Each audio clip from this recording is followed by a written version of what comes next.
But in all honesty, I just need to know, is there more to the cycle than growing and getting old? Living and dying just to leave behind a happy home and a whole lot of property that somebody else is going to own. I just really need to know before the casket's closed, 'cause I'm not willing to gamble with my soul, nor am I ready to take any chances. These are just simple life questions and I'm just searching for some answers. Like, what are we doing here? And what is our purpose? How did we get here, and who made us so perfect? And what happens once we go, or is this world all really worth it? Questions we don't answer because apparently we don't really have to. There's no purpose to this life and our existence is merely natural. Then in that case, please let me ask you, did you create yourself, or was it somebody else who had fashioned you? 'Cause you're a being that's impeccable, faultless and unparalleled. You're a product of supreme intelligence and I'm merely being rational. For there isn't a camera on this earth that can come close to the human eye, nor a computer that can compete alongside the human mind. And if the whole world was to come together, we wouldn't be able to create a single fly. So many signs, yet we still deny. As science tries to justify that all this could come from none, when it's a simple sum. 0 plus 0 plus 0 cannot possibly ever give you 1. So from where did all this order come? For everything has its origins, a maker, a creator of its own. I mean, the only reason you're watching this video is because somebody had to press upload. So we can believe in the Big Bang, but I'd rather believe in He who caused it to explode. Allah, the creator of everything along with every single soul. The ever-living, the master, the only one who is in control. Unlike his creation, beyond our imagination. And no, he's not a man, nor does he have any partners in association. He's on his own. And no, he did not ever leave us alone. Just like every manufacturer, he left us with an instruction manual. The Quran and Islam, and I'm sorry to jump to conclusions, but it's the only one possible. The only definition of God is the one and only supreme being. It's logical. A book with 0 contradictions, with miracles that are both scientific and historical, all revealed over 1400 years ago.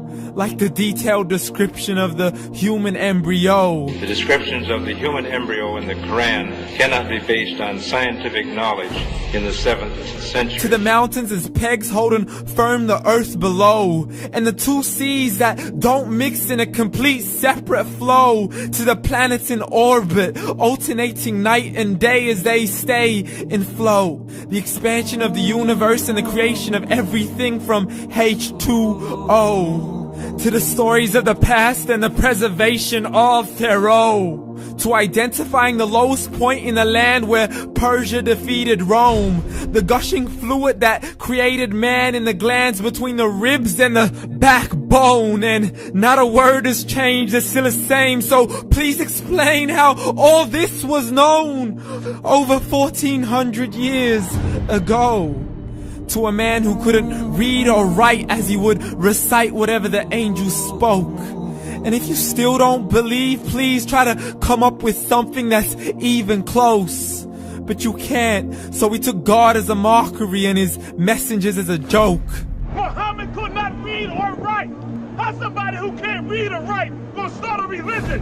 Dismissed his scriptures as legends and tales of the ancient folk, as we live life according to our whims, desires, and hopes. Saying this life is the only home we will ever know. We will live then die, then simply turn to bones. YOLO!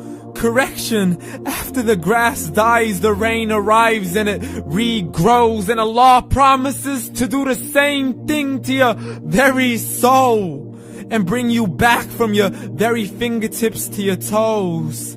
As the all-seeing supreme being watches us so close, and we are surely being tested in our wealth, our health, and our self, and everything that we've been blessed with. So believe, for we will surely be resurrected and be brought back to our Lord and account for every single deed as He hands us our books and orders us to read. From the bad to the good and everything in between. You yourself are sufficient for your own accountability, so don't be mad at me. You are the one who thought He wouldn't come back to me. I gave you a whole life long to search after me, but you were busy in all that which was temporary. So read, and glad tidings to all those who believed. And if you disbelieve, read. And don't let that day be the first day you find out what your life really means. Read.